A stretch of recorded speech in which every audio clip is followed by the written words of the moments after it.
Let's now talk to Nik Nanos to break down the numbers. He's the founder and chief data scientist at Nanos Research. Hi, Nick. Good to see you.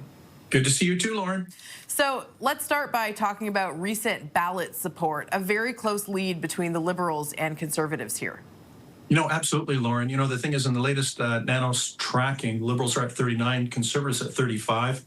It's been, since the election, I think the Liberals and the Conservatives, it's been hard for either one of the parties to break the deadlock, because still the two front runners are really close. And so 4 points between the Liberals and the Conservatives. The NDP are back at 13, Bloc at 9. You know what, Lauren? Bloc are up in the province of Quebec. That's good news for Blanchette, the leader of the Bloc Québécois. Bad news for the Liberals. Green Party at 3, People's Party at 1. Okay, and Nick, preferred Prime Minister Carney continues to be in a major lead over Poilievre. What are your thoughts on that? Yeah, not just a major lead, Lauren, almost like a record-breaking lead.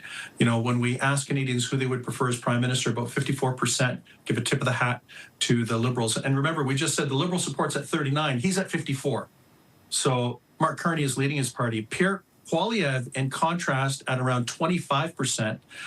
He's 10 points back of his party. So just think of it this, 29-point advantage, Lauren. The last time we saw a big advantage like this, if we look at the archives, it was a little over a year ago. It was when Pierre Poilievre had a 27-point advantage over a very unpopular, at that time, Liberal Prime Minister Justin Trudeau. So it's a bit like trading places when we think of Pierre Poilievre. And I'm sure if you talk to Pierre Poilievre and told him a year ago, hey, you'd be 29 points back of a Liberal leader, he'd probably laugh it off and see it as something that's unbelievable. But that's where we are today.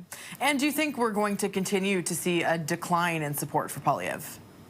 Well, the thing is at 25, I think that's basically the basement. That has to be the basement for Pierre Poilievre, unless he makes a mistake. The big question is will he gain any traction coming out of his recent leadership vote? And also, will he get any traction once the House resumes? He's a very adept and skilled parliamentarian. Parliament is really his place. He's very good in terms of attacking the government of the day.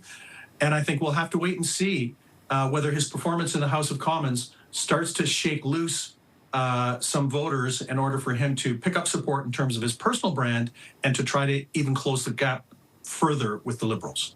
And Nick, it's no support that U.S. relations is taking the top spot in terms of issues Canadians are facing. Why do you think that is? Yeah, I think a lot of this has to do with Donald Trump being in the news. That it's a bit of the fallout from the Davos speech that Donald Trump made and his comments about Canada. What do you say? Canada wouldn't exist or something silly like that. Anyways, he said that.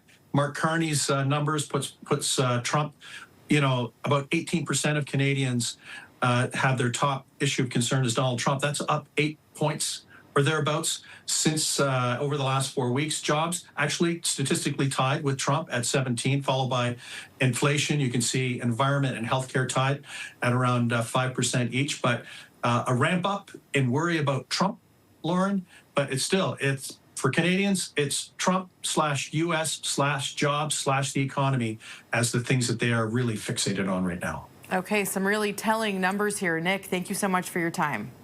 Bye-bye. That is Nik Nanos, a founder and chief data scientist at Nanos Research.